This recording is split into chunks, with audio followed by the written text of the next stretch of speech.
Welcome to Spiritual Geography. I'm Joni Miller.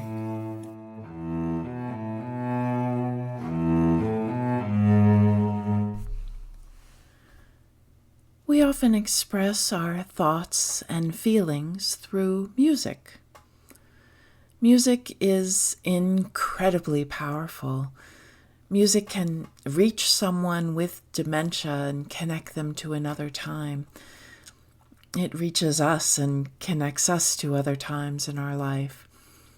Music can be therapy. Music is also very personal. We each have songs we like, musical styles we appreciate, and just like with far too many things, we can be incredibly judgmental about people who like music that isn't to our taste. Our spirituality has the same sort of individuality. Some of us like to interact with the transcendent through nature, others through ritual, others through deep prayer or meditation. Preferring one method over the other doesn't make someone wrong or less spiritual or in any way inferior, merely different. When you intersect music with someone's way of interacting with the sacred, sometimes the arguments can have a loaded quality. The types of music played in Christian worship services can be quite contentious. Over the years, I've seen people get into heated arguments over the sacredness of different styles of worship music. Other styles weren't spiritual. It's as if the Almighty came down from on high and issued a memorandum. Thou shalt only worship using hymns played on the organ with a copyright date before 1950. While other people act as if they believe the memorandum says, Thou shalt only worship with music with a heavy drum beat that reverberates through your body such that you feel compelled to stand and wave your arms. But it's not merely about the music. These arguments come up because the music that is played in services can mirror or enhance someone's preferred way of interacting with the divine. In the mid-1990s, I was part of a team implementing a contemporary worship service at a United Methodist church. The two morning services were traditional, which meant there was organ music playing traditional hymns. People sat most of the time in a rather sedate manner, your typical 1990s white Protestant worship experience. The congregation was a decent size, financially secure, but not growing. The addition of this new Sunday evening contemporary service was a way to attract people who were less traditional and perhaps grow the congregation a little. I had been attending the morning worship services for several years. My connection to the divine tends to be more internal, in keeping with my introversion. I appreciated how I could sit next to a beautiful stained glass window on Sunday mornings and let the music and the prayers wash over and through me. The morning light cast rainbow-colored shadows through the windows. Contemporary worship wasn't exactly my cup of tea, but I was happy to help get the service going for those who do appreciate it. I co-wrote the short plays we did as part of the service, and I played keyboard in the praise band. The new service faltered along, attracting a small but committed group of attendees. Much of the time there were as many people in the band as were in the congregation. After about 18 months, we hired a woman who I will call Sarah, who had been the worship leader for a growing contemporary worship service. She was a great musician and came from a more evangelical tradition. The band got better with Sarah, although there was a lot more blood lyrics in the music she chose. Jesus, the blood of the Lamb, and Jesus bled for our sins sort of stuff. Most certainly not my cup of tea, and not the usual fare for this congregation, which was more about love, more about service, more about putting Jesus' words into action in love, through love.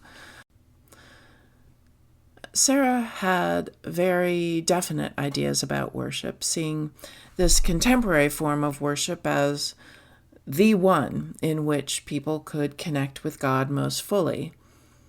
After a few months in the role, Sarah said the only way to grow this service would be to move it to Sunday morning, specifically to the 9:30 service, which was the larger of the two services and the one that produced the most donations. Most of the team disagreed with her privately, but in this group of people who were quite nice and didn't want to offend, very few spoke up publicly. Sarah said God wanted this move too. She said that anyone who disagreed with her was in cahoots with the devil. I believe influenced by Satan were her exact words. In the final meeting to hash through this idea of whether we could move to the 9:30 a.m. service, I bluntly said I thought this was a bad idea. Others finally spoke up too, and the idea of moving the service was killed. Sarah's response was that she was further along her spiritual path than most of the people in the room, and we just couldn't see what she saw. No question, I didn't see what she saw. We each worship most fully in ways that are personal and unique. The kinds of music that speak to us are also personal and unique. People wouldn't come to the 9:30 service if they weren't getting something out of it, organ music or not. And the service was already quite full each Sunday morning. So we kept the services as they were, and Sarah left the church. But that comment about being further along her spiritual path has stayed with me all these years. She made it sound as if there was one spiritual path. I disagreed then, and I disagree now. Our spiritual journeys are all unique. Inside a church or outside of a church, whether you're religious or not, if we are seeking answers, seeking connection to that which is transcendent, then we are attempting to grow in our spirituality. And just as we each have different musical tastes, we have different spiritual tastes. Some of that may be driven by our personality. I prefer quiet contemplation as a way to foster my spirituality, whether it's contemplation in nature or just contemplation by myself. Someone who is more extroverted may prefer something that is more communal.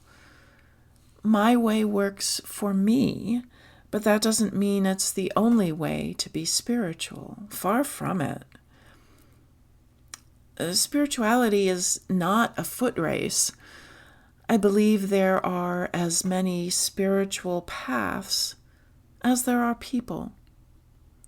And we are unable to judge how spiritual someone is because we are not on their path. We'd be measuring someone by our standards, by our path. And that's irrelevant for the path that they are on. Different personalities and different life experiences all lead to different moments when someone can sink into that space of awe or peace or wonder that lets them know they are connecting to something far greater than themselves. The key is to create connection to something greater, to God, to the universe, to spirit. The names change, but the feelings engendered are the same: love, peace, joy, compassion. Perhaps if we invite people to connect with the transcendent in a way that works for them, that connection will be sought over and over again. And people can find connection to the divine in meditation, nature, in worship, in rituals, in acts of service, or in many other ways. Each is a method of finding communion and connecting to something bigger than oneself. By following this music of our own soul, maybe more people will spend time connecting to the transcendent in the way that most aligns with them. The end result would be creating more love, peace, compassion, and joy in the world. And there's nothing wrong with growing more love. We don't understand the mysteries of the universe, but we can grow more love. Love for ourselves, love for others, and love for the infinite mystery that lays beyond our understanding. Thank you for tuning in.